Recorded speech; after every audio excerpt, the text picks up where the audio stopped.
अस्सलाम वालेकुम रहमतुल्लाहि व बरकातहू। प्यारे बच्चों, आप लोगों का इस्तकबाल यक्सर एकेडमी पर। नाउ कल हम लोगों ने बात किए थे एमफेज की, और हमने कहा कि जो एमफेज होती है उस एमफेज के अंदर कितनी फेज होती है? 4। Prophase, metaphase, anaphase, telophase. Karyokinesis मतलब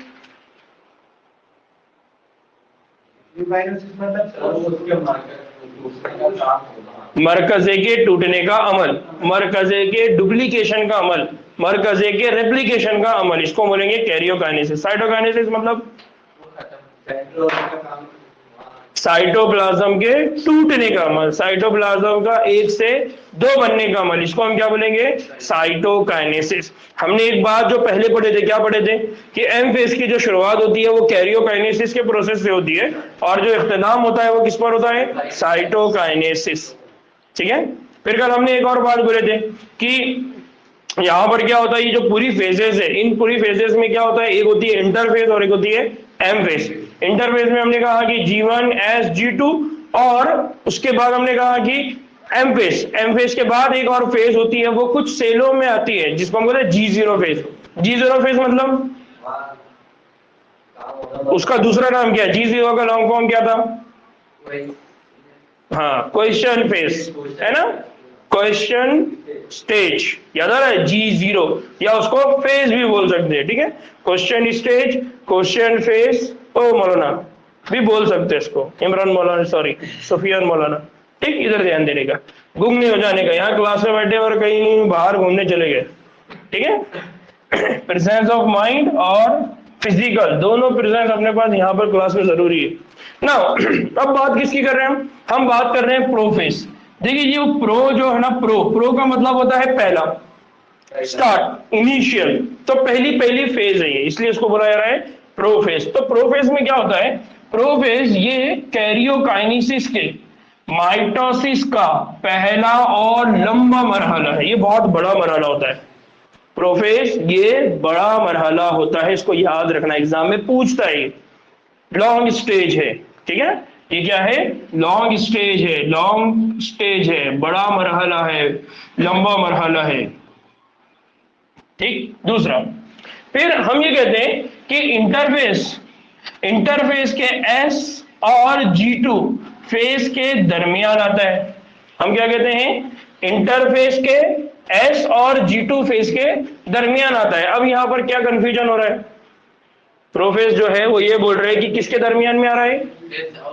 इंटरफेस के एस और G2 फेस के दरमियान, ऐसा है क्या?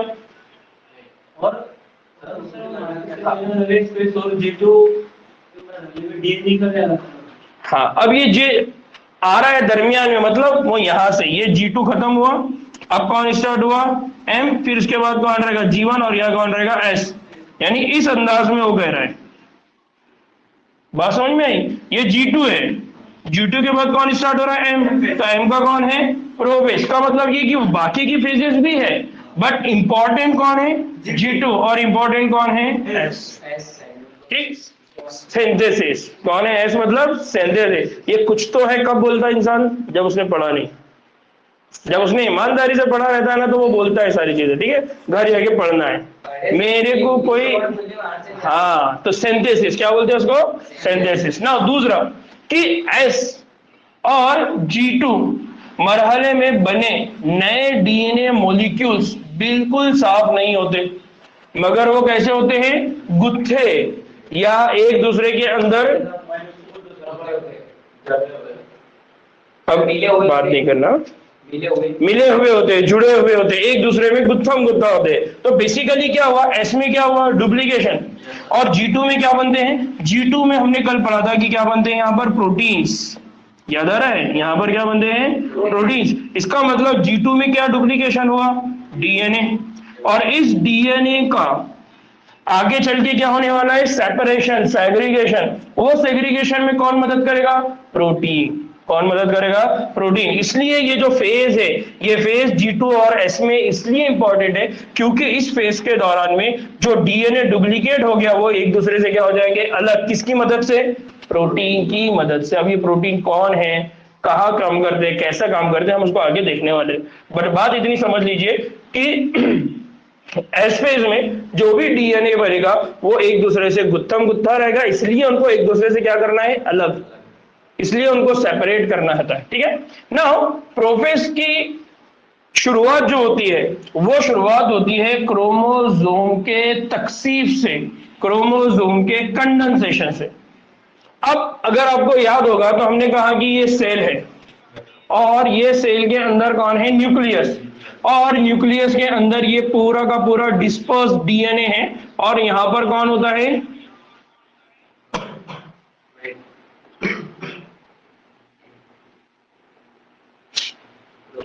हाँ ये कौन है और ये कौन है, मरियम है क्या, ग्रुप में मैसेज डालो, मरियम का नाम डालो, ज्वाइन करने के लिए बोलो। याद आ रहा है हम लोग न्यूक्लियस की स्टडी कर रहे थे, न्यूक्लियस हमने पढ़ा ना,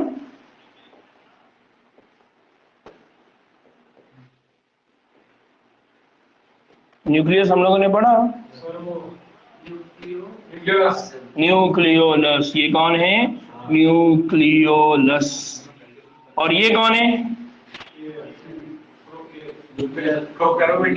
क्रोमैटिन, ये कौन है, क्रोमैटिन। उसको भी मैंने बोला था टीन का मतलब यहाँ धागा और क्रोम मतलब कलरफुल धागा। तो नॉर्मली न्यूक्लियस की जो कंडीशन होती है उस वक्त हमने कहा कि ये जो क्रोमैटिन स्ट्रक्चर होती है, अगर आपको याद होगा तो उस वक्त हमने ये बात पढ़ा था कि क्रोमैटिन साख्त कब तक होती है, जब तक वो कौन सी फेज में होता है, इंटरफेज में होता है। याद आ रहा है, बैन हैयत, याद आ रहा है, ये पढ़े ना हम लोगों ने। तो जब तक वो बैन हैयत वाली शक्ल में होता है तब तक वहां जो फेज होती है वो कौन सी होती है, इंटरफेज। और इंटरफेज में जो भी डीएनए मटेरियल होता है वो एक शक्ल जो होती है न्यूक्लियोलस और दूसरी शक्ल होती है वो क्रोमैटिन होती है। अब ये स्टेज और ये स्टेज के बाद ये स्टेज आने वाली है। तो अब यहां से ये स्टेज में जब वो आ रहा होता है, यानी इंटरफेज से कहा आने वाला है एम फेज। ये कौन सी फेज है, इंटरफेज। ये कौन सी है, एम फेज। एम फेज की कौन सी फेज है, प्रोफेज। तो प्रोफेज की सबसे पहला जो काम होता है वो क्या होता है, कंडेंसेशन। क्या होता है, कंडेंसेशन, यानी तकसीफ। हम बोलते हैं ना कसाफत, तकसीफ। तकसीफ किसकी हो रही है, तकसीफ हो रही है क्रोमैटिन की। और तकसीफ जब होगी क्रोमैटिन की तो वो किसमें तब्दील हो जाएगा, क्रोमोसोम। किसमें तब्दील हो जाएगा, क्रोमोसोम। इसलिए हमने उस वक्त भी पढ़ा था कि क्रोमैटिन, क्रोमैटिन किसके ऊपर लपटा जाता है, क्या नाम था प्रोटीन का, क्रोमैटिन को लपटा जाता है, पैकेजिंग होती है, क्या नाम है उसका, अरे क्या नाम है उस प्रोटीन का, बोला भी था मैंने, उसके ऊपर चार्ज रहते हैं पॉजिटिव, डीएनए के ऊपर होते हैं निगेटिव, उसको लपेटते धागे के डब्बे के जैसा चक्री के ऊपर, बहुत अच्छे अक्सा। क्या नाम है उसका, हिस्टोन। याद आ रहा है, हमने पढ़ा था हिस्टोन प्रोटीन, बेसिक प्रोटीन। क्या पढ़ा था हमने, बेसिक प्रोटीन। याद रखो बच्चों, याद रखो, याद रखो। मेरे को कोई गम नहीं रहेगा अगर तुम लोगों ने आंसर नहीं बोले तो, लेकिन तैयारी करते रहो, करते रहो, क्योंकि तुम लोगों को उसकी प्रैक्टिस होगी तो ही तुम ये सारी बातें बोलेंगे। ठहरने का नहीं, परेशान होने का नहीं, आज याद नहीं हुआ कल होगा, लेकिन मेहनत करेंगे तो होगा, ठीक है। नाउ हमने क्या बोला, इंटरफेज में न्यूक्लियोलस होता है, क्रोमैटिन होता है। फिर हमने कहा कि जब प्रोफेज स्टार्ट होती है तो सबसे पहले ये जो क्रोमैटिन है ये कंडेंस होना शुरू होता है। कंडेंस होना मतलब घट्ट होना शुरू होगा, घट होगा मतलब क्या बनेगा, क्रोमोसोम। इस दौरान में क्या होता है, ये जो क्रोमैटिन है, ये जो थ्रेड फॉर्म में धागे की तरह दिखने वाला जो डीएनए मटेरियल है उसको रैप किया जाता है, उसको लपटा जाता है। किसके ऊपर लपटा जाता है, हिस्टोन प्रोटीन। और ये हिस्टोन प्रोटीन मिलकर आगे चल के कौन सी शक्ल इख्तियार करते हैं, क्रोमोसोम। देखिए यहां लिखा हुआ है, क्रोमैटिन के तकसीफ के अमल के दौरान, यही लिखा हुआ है, क्रोमैटिन के तकसीफ के अमल के दौरान क्रोमोसोम मल अशिया सुलझ कर सीधी होती है। अब क्या मतलब है इस क्रोमोसोमल अशिया सुलझ कर, क्रोमोसोमल अशिया मतलब ये जो क्रोमोसोमल जितने भी डीएनए के फ्रैगमेंट्स वगैरह रह गए, यानी वो जो थ्रेड है, धागा है, वो पूरा डिस्पर्स है, टेढ़ा मेढ़ा। अब वो सुधर कर क्या होना शुरू होगा, यानी एक धागे की तरह स्ट्रक्चर बनाएगा। और सेंट्रोजोम, याद आ रहा है सेंट्रोजोम? कहां पढ़े? कल भी याद दिलाया था मैंने सेंट्रोजोम। सेंट्रोजोम में कौन होते हैं? सेंट्रियोल बनते हैं। सेंट्रियोल कौन से प्रोटीन से बने हुए हैं? ट्रिप्लॉन, ट्रिप्लीकेट। वो ट्रिप्लीकेट के नंबर कितने होते हैं? 9। इसलिए हमने बोला 9+0। याद आ रहा है सब? Cell the unit of life में हमने लास्ट लेक्चर में पढ़ा हुआ है। तो सेंट्रोजोम होता है, सेंट्रोजोम जिसका इंटरफेस के एस फेस, सेंट्रोजोम होता है जिसका क्या होता है? इंटरफेस। कौन सी वाली फेस की बात हो रही है? इंटरफेस। और इंटरफेस की भी कौन सी फेस? S phase. उसके दौरान क्या होती है? नक्शे सानी, यानी उसका क्या होता है? डुप्लीकेशन। और ये बात हम ऑलरेडी पढ़ चुके कि इंटरफेस के दौरान क्या होता है? दो चीजों का डुप्लीकेशन होता है, एक होता है डीएनए का और एक होता है सेंट्रोजोम। ये कल ही मैंने ये बात बोला था और कल ही आपके सामने डायग्राम बना के बताया था, याद आ रहा है? तो सेंट्रोजोम यहाँ पर डुप्लीकेट हो गया। और आपको याद होगा तो मैंने सेंट्रोजोम के जब फंक्शन की बात हुई थी उस वक्त भी ये बोला था कि वो डीएनए को एक दूसरे से अलग करने में हेल्प करता है, सेग्रीगेशन में मदद करता है, डीएनए की दो कॉपी को एक दूसरे से अलग करने की कोशिश करता है। तो इसका मतलब क्या हो रहा है? इसका मतलब ये हो रहा है कि जब प्रोफेज स्टार्ट हो रही है तो प्रोफेज के वक्त क्या हुआ? जो क्रोमोसोम है वो पहले क्या हो गया? कंडेंस। फिर उसके बाद जो क्रोमैटिन है उसके साथ बाकी की दूसरी जो अशी है वो भी सीधी हो गई। तीसरा वहां पर कौन है? सेंट्रोजोम है। और सेंट्रोजोम वो है जो क्या था? एस फेज के दौरान में उसने क्या कर दिया था? रेप्लिकेशन, डुप्लीकेशन, अपनी कॉपी बना दिया था। अब क्या होगा कि जब ये एस फेज में था यानी इंटरफेज में था, अब इंटरफेज से वो कौन सी फेज में आने वाला है? एम फेज की भी कौन सी फेज में आने वाला है? प्रोफेज। अब क्या होगा? अब इस दौरान में खलिए के उल्टे खुतुब, उल्टे खुतुब का मतलब यहाँ क्या है? अपोजिट, मुखालिफ कुतुब। अब ये क्या करेंगे? मुखालिफ कुतुब की तरफ क्या करेगा? जाना शुरू होता है। और फिर क्या होता है? प्रोफेज के मुकम्मल होने पर मंदरजा ज़ैन खूबियों से समझा जाता है, यानी प्रोफेज हो रही है नहीं हो रही है। अगर आपको बताना है कि प्रोफेज हो रही है तो उसके अंदर ये कुछ खूबियां रहेंगी। कौन सी खूबियां हम आगे देखने वाले ना। अब यहाँ देखो, ये है सेंट्रियोल्स।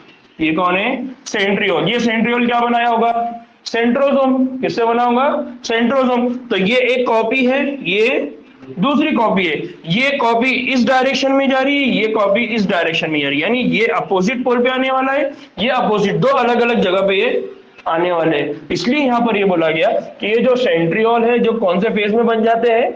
एस फेज में बन जाते हैं। एस फेज में बनने के बाद ये होता है कि जब मेटाफेज स्टार्ट होती है तो प्रोफेज के अंदर वो एक दूसरे से अपोजिट डायरेक्शन में जाना शुरू कर देते हैं। दूसरा कि जो डीएनए था वो डीएनए यहां पर क्या हो गया? कंडेंस। डीएनए यहां पर कैसा था? क्रोमैटिन फॉर्म में, डिस्पर्स फॉर्म में फैला हुआ था, बिखरा हुआ था, गुच्छे की शक्ल में था। अब वो कंडेंस हो गया। तो अब इसका नाम क्या बन गया? क्रोमोसोम। क्या नाम बन गया? अल्हम्दुलिल्लाह। बात समझ में आई? हाँ इमरान, बात समझ में आ गई? ठीक।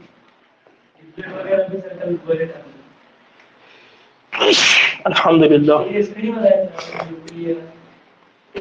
वेट वेट, उधर ही आ रहा हूँ, 2 मिनट में उधर आ रहा हूँ ना। अब हमने बोला कि जो प्रोफेज है उसको आप कैसा समझेंगे? तो प्रोफेज को समझने के लिए यहाँ पर कुछ बातें हैं। अगर ये बातें होती है तो हम बोलेंगे कि कौन सी फेज हो रही है? प्रोफेज। क्या? पहली चीज कि जो क्रोमोसोम है, जो क्रोमोसोम बनेगा वो क्रोमोसोम दो क्रोमैटिड क्या बना देगा? 2 क्रोमैटिड। तो क्रोमोसोम 2 क्रोमैटिड का बना होता है।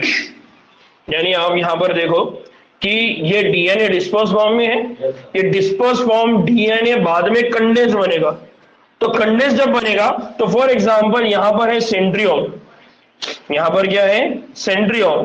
तो इस सेंट्रियोल के अंदर यानी इसके बाहर यहां पर, तो ये जो क्रोमोसोम है ये इस तरह से रहेगा।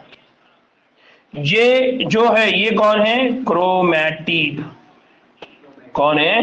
क्रोमैटिड। तो ये एक क्रोमैटिड, ये दूसरा क्रोमैटिड। और ये कौन है? सेंट्रोमियर। ये कौन है? सेंट्रोमियर। ठीक है। नाउ क्रोमोसोम, क्रोमोसोम कंडेंस हुआ तो उसके अंदर कितने क्रोमैटिड बने? 2। Chromatin, chromatid, chromosome. क्रोमैटिन धागे का स्ट्रक्चर, क्रोमोसोम कंडेंस स्ट्रक्चर, और क्रोमोसोम के जो दो आर्म है, दो हाथ है, दो जो क्या बोलेंगे जो पार्ट है वो कौन है? क्रोमैटिड। याद रहेगा। नाउ फिर जो सेंट्रोमियर के जरिए क्या होते हैं? जुड़े होते हैं। तो ये क्रोमैटिड किसके जरिए जुड़ा है? सेंट्रोमियर। फिर क्रोमोसोम सेंट्रोमियर पर दो मुंसलिक क्रोमैटिड के मिलने पर तश्कील पाता है। यानी जो क्रोमोसोम है वो कब बनेगा? क्रोमोसोम उस वक्त बनेगा जब सेंट्रोमियर के ऊपर आगे कौन जुड़ेगा? दो क्रोमैटिड। तब आप इस पूरी साख्त का नाम क्या देंगे? क्रोमोसोम। याद रहेगा। नाउ दूसरी इंपॉर्टेंट चीज कि इस अमल के दौरान यानी प्रोफेज के अमल के दौरान माइटोटिक स्पिंडल के मिलने की शुरुआत या माइटोटिक स्पिंडल के बनने की शुरुआत किससे होती है? माइक्रोट्यूब्यूल्स और खलिए के साइटोप्लाज्म का प्रोटीनी अवामिल मदद करता है। अगर आपको याद होगा तो हमने माइक्रोट्यूब्यूल पढ़ा है। माइक्रोट्यूब्यूल कहां पढ़े हम लोगों ने? हाँ, माइक्रोट्यूब्यूल हमने कहां पढ़े?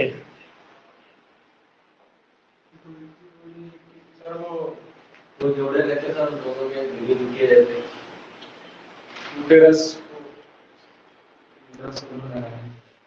माइक्रोट्यूब्यूल कहां पढ़े हम लोगों ने? माइक्रोट्यूब्यूल कहां पढ़े हम लोगों ने? हाँ, खलवी ढांचा, साइटो स्केलेटन। किसमें पढ़े थे? Cytoskeleton. याद आ रहा है? हमने पढ़ा था साइटो स्केलेटन। मैंने उस वक्त भी बोला था स्केलेटन का मतलब क्या होता है? हमारा जो जिस्म है उसका जो ढांचा है उसको हम बोलते हैं स्केलेटन। लेकिन सेल का अपना ढांचा है उसको क्या बोलते हैं? साइटोस्केलेटन। और ये जो साइटोस्केलेटन ये किससे बना हुआ है? ये साइटोस्केलेटन बना हुआ है प्रोटीन से। और उन प्रोटीन के अंदर कितने टाइप के प्रोटीन है? 3 टाइप के प्रोटीन है। एक कौन सा प्रोटीन है? माइक्रोट्यूब्यूल। दूसरा कौन है? इंटरमीडिएट।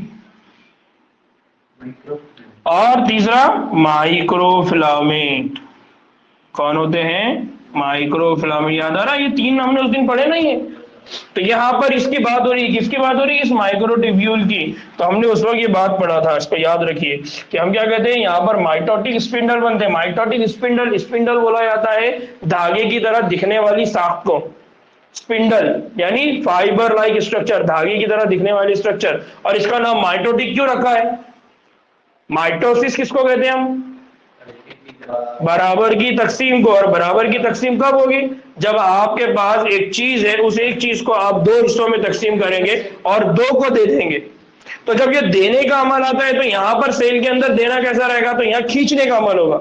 और वो खींचने के लिए किसकी जरूरत पड़ेगी? धागों की, फाइबर की। उन फाइबर को यहां पर क्या बोला जाता है? Mitotic spindle. तो इस अमल में क्या होगा? माइटोटिक स्पिंडल बनने की शुरुआत होगी। और ये माइटोटिक स्पिंडल किससे बनेंगे?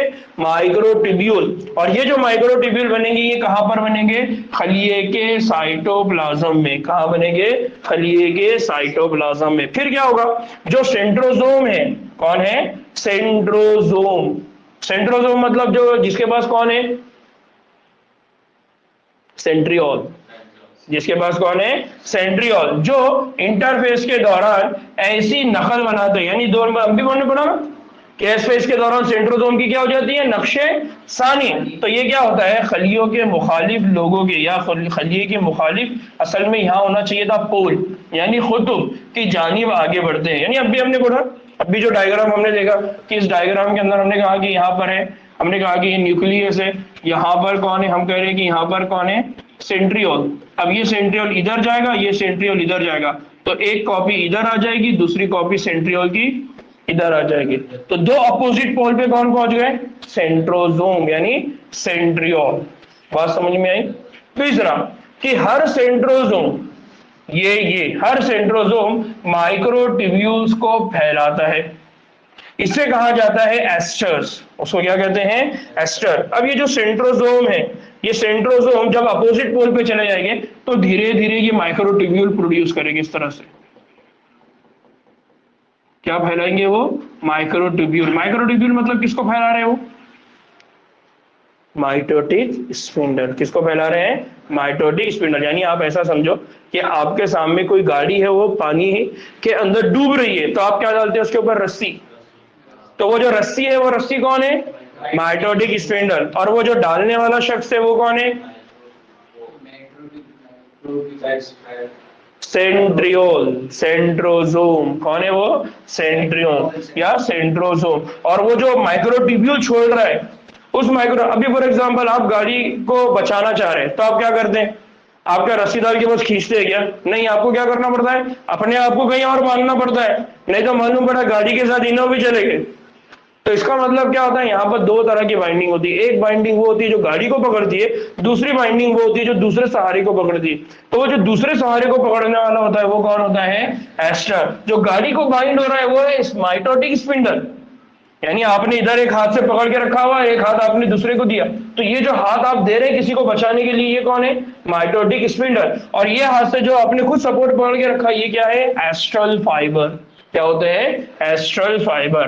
नाउ दो एस्टर्स स्पिंडल फाइबर के साथ मिलकर मियोटिक एपरेटस क्या बना देते हैं? वो मिलकर मेटोटिक, सॉरी क्या है ये? माइटोटिक एपरेटस क्या बनाते हैं? वो माइटोटिक एपरेटस क्या बना देते हो? Mitotic apparatus. इस तरह की वो क्या करते हैं? शक्ल इख्तियार करते हैं। अब प्रोफेस के खात्मे के दौरान क्या होता है? प्रोफेस के खात्मे के दौरान अगर खलीए को खूर्दबीन में देखा जाए, तो इसमें आपको क्या देखा मिलेगा? इंडोप्लाज्मिक गोल्जी कॉम्प्लेक्स, यानी इंडोप्लाज्मिक रेटिकुलम, गोल्जी कॉम्प्लेक्सेस, फिर न्यूक्लियोलस और न्यूक्लियर इन्वॉल्व नहीं होते। इसका मतलब क्या हो गया? इसका मतलब यहाँ पर एक और बड़ा काम होता है। वो बड़ा काम क्या होता है? टूटने का अमल। किसके टूटने का अमल? रेटिकुलम, इंडोप्लाज्मिक रेटिकुलम के टूटने का अमल, इसके बाद गोल्जी बॉडी के टूटने का अमल, इसके बाद न्यूक्लियोलस के टूटने का अमल, और उसके बाद न्यूक्लियर इन्वॉल्व के टूटने का अमल। इसका मतलब है भाई, अब यहाँ देखो आप कि ये जो न्यूक्लियर इन्वॉल्व है, ये धीरे धीरे क्या हो जाएंगी? टूट जाएंगी। टूटकर ये क्या हो जाएंगी? गायब। फिर जो गोल्जी बॉडी है, जो इंडोप्लाज्मिक रेटिकुलम है, वो सब गायब। जो न्यूक्लियोलस है, वो भी क्या हो जाएगा? गायब। तो उस दिन जो हमारी बहस चल रही थी, याद है? न्यूक्लियोलस के टाइम मैं बार बार बोल रहा था कि न्यूक्लियोलस जो होता है, ये इंटरफेज में मौजूद रहता है, लेकिन जब माइटोसिस का अमल आता है तो ये गायब हो जाता है। याद है ना उस दिन मरियम के साथ जो मेरी डिस्कशन चल रही थी कि सर ये कैसा अलग हो जाता है, सर ये कैसा आ जाता है? मैं उसमें बता रहा था कि जब माइटोसिस का प्रोसेस स्टार्ट होता है, उस प्रोसेस के दौरान जितने भी ये अजूचे हैं, ऑर्गेनल है, ये सब क्या हो जाते हैं? गायब। अभी सिर्फ वहां पर क्या बचेगा? क्रोमोसोम। क्या बचेगा? सिर्फ क्रोमोसोम। तो बेसिक कंसेप्ट आपने याद रखना है कि प्रोफेस की जो शुरुआत होती है, प्रोफेस में क्या क्या होता है। तो पहली बात, प्रोफेस की शुरुआत में जो सेंट्रोजोम है, जिसकी एस फेज में कॉपी बन जाती है, वो दोनों अलग अलग जगह पे जाते हैं। जब वो दोनों भी अलग अलग जगह पे पहुंचते हैं, तो वहां से वो बनाते हैं स्पिंडल, फाइबर, धागे। एक धागा वो होता है जो आके बाइंड होगा आगे चल के सेंट्रोमियर, और दूसरा धागा वो है जो दीवार से बाइंड होगा, जिसको कहा जाता है एस्ट्रल फाइबर। तीसरा कि यहां पर क्या होगा? एंडोप्लाज्मिक रेटिकुलम भी गायब हो जाएगा, गोल्जी बॉडी भी गायब हो जाएगा, न्यूक्लियोलस भी गायब हो जाएगा, और न्यूक्लियर इन्वॉल्व भी गायब हो जाएगा। सिर्फ वहां क्या बचेगा? अब क्रोमोसोम और पूरा का पूरा साइटोप्लाज्म। ठीक है? तो ये बेसिक कंसेप्ट है जिसको आपने याद रखना है कि यहाँ पर कौन कौन प्रेजेंट है। फिर स्पिंडल फाइबर जो है, वो स्पिंडल फाइबर किससे बने हैं? वो स्पिंडल फाइबर कौन से प्रोटीन से बने हैं? Microtubule protein. और अगर आपको याद होगा तो माइक्रोट्यूब्यूल के टाइम हमने पढ़ा था कि यहाँ पर ट्यूब्यूलिन प्रोटीन होते हैं दो टाइप के, अल्फा और बीटा। क्या होते हैं? अल्फा और बीटा। तो दो टाइप के यहाँ ट्यूब्यूलिन प्रोटीन होते हैं, उसकी वजह से क्या बनता है? माइक्रोट्यूब्यूल। क्या समझे? तुम लोग सब तो ऐसे दिख रहे मेरे को जैसा मैं ऐसी बातें बोल रहा जो ना तो तुम्हारे दिमाग में जा रही और ना तुमको समझ में आ रही। बात समझ में आई? क्या हुआ क्या क्या हुआ बताओ? प्रोफेज में क्या हुआ? ये सेल है, सेल के अंदर कौन है? न्यूक्लियस है। अब इस न्यूक्लियस में क्या होगा? जो क्रोमोसोम है वो बनेगा, क्योंकि पहले क्या था? पहले डिस्पर्स डीएनए था, अभी क्या बन गया? क्रोमोसोम। क्रोमोसोम में एक क्या रहेगा? सेंट्रोमियर। दो क्या रहेंगे? क्रोमैटिन। फिर हम ये कह रहे हैं कि यहाँ पर दूसरा क्या बनेगा? हम यहाँ कह रहे हैं कि यहाँ पर एक सेंट्रियोल की कॉपी, फिर इस तरह से दो सेंट्रियोल की कॉपी, तो एक कॉपी और दूसरी कॉपी दोनों भी अपोजिट डायरेक्शन में जाएगा, बराबर। फिर हमने कहा कि सिर्फ ये अपोजिट डायरेक्शन में नहीं जाएगा, ये अपोजिट डायरेक्शन में जाने के बाद यहाँ से क्या करेंगे? फाइबर बनाएंगे।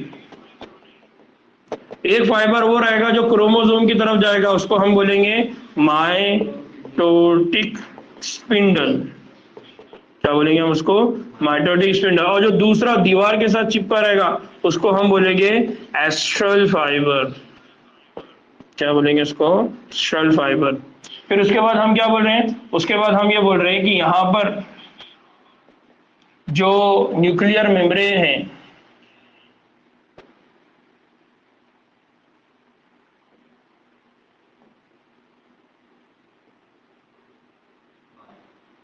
ठीक है, जो न्यूक्लियर मेम्ब्रेन है यहाँ पर, वो न्यूक्लियर मेम्ब्रेन यहाँ पर धीरे धीरे क्या होने वाली है? गायब, टूटने वाली है। फिर न्यूक्लियर मेम्ब्रेन के अलावा यहाँ पर एंडोप्लाज्मिक रेटिकुलम में गोल्जी बॉडी, ये सब क्या होने वाले? धीरे धीरे टूटने वाले हैं और गायब होने वाले। अगर ये पूरा प्रोसेस होता है, ये पूरा प्रोसेस अगर होता है, तो इस पूरे प्रोसेस को हम कौन सी फेज कहते हैं? प्रोफेज। क्या कहते हैं? प्रोफेज। अब यहाँ पर दो है, एक है अर्ली और एक है लेट। अर्ली का मतलब जो शुरुआत हो रही है, और लेट जब क्या हो जाएगी? कंप्लीट। और कंप्लीट होने का मतलब क्या है? कि वहां क्या क्या नहीं है? न्यूक्लियोलस नहीं है, एंडोप्लाज्मिक रेटिकुलम और गोल्जी बॉडी, और कौन नहीं है? न्यूक्लियर इन्वॉल्व नहीं है। ये पूरा काम 24 घंटे में होता है, ये जानना बनना। 1 घंटे वाला, ये वाली स्टेप कौन सी है? 1 घंटे वाली। पूरा पूरा पूरा ये पूरा प्रोसेस 24 घंटे में होगा, पूरा प्रोसेस सेल के डबल होने का। लेकिन ये जो माइटोसिस का ये अमल है, ये 1 घंटे में होगा। हाँ, वो पूरा 1 घंटे के अंदर, और पूरा सेल अलग अलग हो जाएगी तो वो 24 घंटे लेगा। हाँ, फिर सोचो अल्लाह ताला ने कैसा मैकेनिज्म बनाया, और हमको मालूम भी नहीं कि हमारे जिस्म के अंदर एक नहीं बल्कि बिलियन मिलियन करोड़ों सेल हर दिन इस तरह से करते हैं। और माँ के जिस्म में तो और खतरनाक, जो मदर बनने वाली हो, तो उसके जिस्म में तो क्या हाल होता होगा। इसलिए उस वक्त जब वो प्रेगनेंसी के दौर में होती है तो खाने का ख्याल, रहने का ख्याल, बैठना उठना, ये बहुत होता है ना। और बदकिस्मती हमारी ये है कि हमारे सोसाइटी में आजकल इसके ऊपर डिस्कस करना या समझाना बताना ये बिल्कुल एकदम अजीब हो चुका है ना। बहुत बुरा क्राइसिस है हमारे पास। हालांकि कुरान ने, हदीस ने, या अल्लाह सल्लल्लाहु अलैहि वसल्लम की जिंदगी से अगर हम देखेंगे तो बहुत ज्यादा उसको सपोर्ट किया गया है, बहुत ज्यादा उनका ख्याल रखने के वास्ते ताकीदें आई। खैर, नाउ आगे बढ़ते हैं। उसके बाद एक दूसरा फेज जिसको क्या कहा जाता है? मेटाफेज। अब क्या हो गया कि जो न्यूक्लियर इन्वॉल्व था, वो न्यूक्लियर इन्वॉल्व पूरी तरह से क्या हो गया? खत्म हो गया। अगर न्यूक्लियर पूरी तरह से खत्म हो गया, इसका मतलब क्या हो गया कि माइटोसिस का जो दूसरा फेज है वो क्या हो गया? शुरू हो गया। और माइटोसिस का दूसरा फेज कौन है? मेटाफेज। तो इसका मतलब है कि अगर न्यूक्लियर इन्वॉल्व पूरी तरह से गायब हो गया, तो अब कौन सी फेज में आ गया सेल? मेटाफेज, दूसरी फेज में। इस दौरान क्या होता है? इस दौरान खलिए के जो साइटोप्लाज्म है उसमें क्रोमोसोम बिखरा होता है। इस दौरान में क्रोमोसोम क्या रहेगा? बिखरा। अब ये क्रोमोसोम बिखरा का मतलब वो नहीं है जो क्रोमैटिन है। बिखरा का मतलब ये है कि ये इस तरह से अलग अलग जगह पे फैल गया वाला है। समझ में आ रहा है? ये बिखरने का मतलब क्या है? ये कॉपी इधर है, दूसरी कॉपी उधर है, तीसरी कॉपी इधर है, चौथी कॉपी इधर है। ठीक है ना। फिर इस स्टेज के दौरान क्या होता है? क्रोमोसोम पूरी तरह कंडेंस हो जाता है, यानी उसका कंडेंसेशन स्टार्ट हुआ था कहां से? प्रोफेज। और कंप्लीट कहां हो रहा है? मेटाफेज। बहुत इंपॉर्टेंट है, एग्जाम में इस पर क्वेश्चन पूछा जाता है और बच्चे कंफ्यूज हो जाते हैं। क्यों? क्योंकि हमने कंडेंसेशन कहां पढ़ा है? प्रोफेज में। लेकिन कंडेंसेशन का प्रोसेस की शुरुआत और उसका मैक्सिमम काम, मैक्सिमम पोर्शन, मैक्सिमम वर्क जो है वो कहां पर हो जाता है? प्रोफेज में। लेकिन मेटाफेज में उसका आखिरी प्रोसेस होता है, आखिरी काम होता है, फाइनल टच जो होता है वो कहां पर होता है? मेटाफेज में। और इस दौरान क्या होता है, अगर आप माइक्रोस्कोप के जरिए अगर उसको देखते हैं तो आपको बहुत अच्छी तरह से कंडेंस फॉर्म ऑफ क्रोमोसोम दिखाई देगा, यानी इस तरह से आपको क्रोमोसोम दिखाई देंगे। ठीक है, फिर इस वक्त क्या होता है, क्रोमोसोम की बाहरी बनावट को आसानी से हम क्या कर सकते हैं? पढ़ सकते हैं, यानी क्रोमोसोम की जो शक्ल है इस तरह से वो हमको माइक्रोस्कोप में बहुत अच्छे से दिखाई देंगे। फिर इस दौरान क्या होता है, इस दौरान मेटाफेज, देखिए बात किसकी चल रही है? मेटाफेज। तो इस दौरान मेटाफेज क्रोमोसोम, यानी अब इस कंडीशन में जो क्रोमोसोम है उनको क्या बोला जा रहा है? मेटाफेज क्रोमोसोम दो सिस्टर क्रोमैटिड्स का बना होता है। किससे बना होता है? दो सिस्टर क्रोमैटिड से बना होता है जो सेंट्रोमियर के जरिए एक दूसरे से जुड़े होते हैं। इसका मतलब क्या हो गया? बात क्या चल रही है? Sister chromatid. हमने स्ट्रक्चर की बात की थी ऐसे, इसका मतलब इसकी एक सिस्टर, इसकी एक सिस्टर, इसमें लोग छोटे वगैरह हाँ जो हमने पढ़ा ना वैसा रहेगा। ठीक है, अब वो कहाँ होता है, कैसा होता है, उसको हम देखने वाले हैं। अब ये क्या हो गया, ये सिस्टर क्रोमैटिड। फिर सेंट्रोमियर की सतह पर छोटी छोटी डिस्क की शक्ल की बनावट होती है, और याद आ रहा है उसको हमने क्या बोला था? काइनेटोकोर। उस दिन जब हम स्ट्रक्चर की बात कर रहे थे, क्रोमोसोम के स्ट्रक्चर की, तो ऐसी ही साफ्ट पूरी बनी हुई थी। अहमद याद आ रहा है क्या भाई? है ना, उस दिन हमने क्रोमोसोम पढ़ा और हमने बोला कि ये क्या है? क्रोमैटिड। और हमने बोला था कि ये सेंट्रोमियर है, और मैंने बोला था कि इसके बाहर एक उसकी प्रोटेक्शन करने वाली लेयर होती है, वो कौन है? काइनेटोकोर। और ये वो जगह है, यानी ये काइनेटोकोर वो जगह है जहां पर उस दिन में मैंने एक बात बोला था। कौन सी जगह है? ये वो जगह है जहां पर क्या होता है? क्रोमोसोमल स्पिंडल से जुड़ा होता है। यानी अब वो जो स्पिंडल आ रहा है ना, कौन सा वाला, यहां पर कौन आ गया था? सेंट्रोमियर। यहां पर कौन आ गया था? सेंट्रोमियर या सेंट्रियोल? सेंट्रियोल। ये कौन है? सेंट्रियोल। और सेंट्रोमियर ये है। तो अब ये सेंट्रियोल क्या करेंगे, क्या बनाएंगे? Spindle fibre. क्या बनाएंगे? Spindle fibre. तो ये स्पिंडल फाइबर आकर कहां पर बाइंड हो गए? काइनेटोकोर। तो असल में जो स्पिंडल फाइबर बन रहे हैं वो जाके कहां पर बाइंड हो जाएंगे? काइनेटोकोर। उसके बाद उसको वो क्या करेंगे? खींचेंगे। किसको खींचेंगे? ये दोनों क्रोमोसोम को, यानी ये इनको ये क्या कर देंगे? एक दूसरे से अलग। ऐसे ही होगा ना या कुछ अलग होगा खालिद भाई? ठीक है, बात समझ में आ रही ना? ना ये तो पर सवाल है। दो कुछ हुए तो ये सर मतलब दोनों सर मतलब ये हाँ बहुत अच्छा सवाल किया। इसको हम आगे देखने वाले हैं। नहीं तो सर ये अगर एक साथ इधर चले गए दोनों कॉपी, और अगर ये डिवाइड नहीं होता, इससे बीमारी बनती है जिसको बोलते हैं जेनेटिक डिसऑर्डर। क्या बोलते हैं उनको? Genetic disorder. हम देखने वाले हैं इसको। ये जेनेटिक डिसऑर्डर मोनोजोमी, ट्राइजोमी, इस तरह की, और ये बहुत खतरनाक बीमारी है। ये बीमारियों का कोई इलाज नहीं है, क्योंकि ये ऑटोमेटिक सॉफ्टवेयर है ना, इंस्टॉल्ड चीजें ये, और ये इंस्टॉल चीजें जाती है, तो अब कोई आदमी कुछ कर सकता है क्या? नहीं कर सकता। ये कभी-कभी ज्यादा होता है। होते इस तरह से। कभी कभार ये होता है कि सेल के अंदर जो क्रोमोसोम है वो सेग्रीगेट नहीं होता, नहीं होने की वजह से दो कॉपी अलग, तो एक सेल के अंदर दो चीजें चले जाएंगी। अब एक जीन है, अब उस जीन की मिकदार वहां क्या हो गई? ज्यादा। समझे? हम पढ़ेंगे उसको आगे, बात समझ में आएगी। बहुत अच्छा सवाल है मेरा। ज्यादा है कम है तो हाँ बस वही बोल रहा हूँ मैं कि हम इसको आगे वहां देखने वाले हैं ना, तो वहां देखने वाले मतलब देखने वाले। ठीक ना, अब इधर ध्यान दो कि हमने कहा कि जो प्रोफेज है ना, उसके बाद क्या होती है? मेटाफेज। तो मेटाफेज में क्या हो रहा है? ये पूरे क्रोमोसोम एक दूसरे से अलग अलग है, और ये कौन है?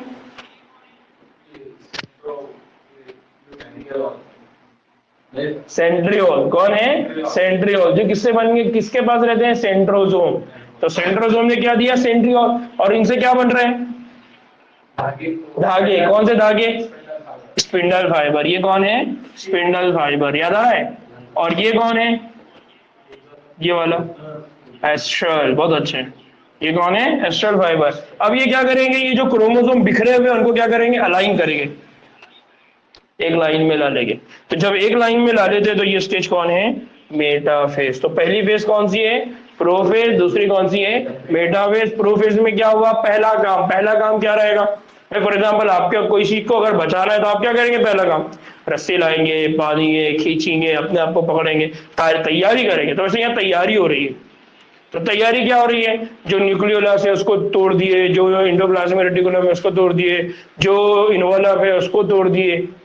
फिर दूसरा जो सेंट्रियोल है, जो पोल है जिसको पकड़ के खड़े रहना है, जिससे धागे बनेंगे, वो अपोजिट डायरेक्शन में चले गए, जिस भी डायरेक्शन में उनको खींचना है ना, इस तरह से। फिर जो डीएनए मटेरियल है, डीएनए मटेरियल क्रोमैटिड से किस में आ गया? क्रोमोसोम में। क्रोमोसोम के अंदर क्या है? दो क्रोमैटिड है, एक क्या है? Centriole, centromere. क्या है? सेंट्रोमियर।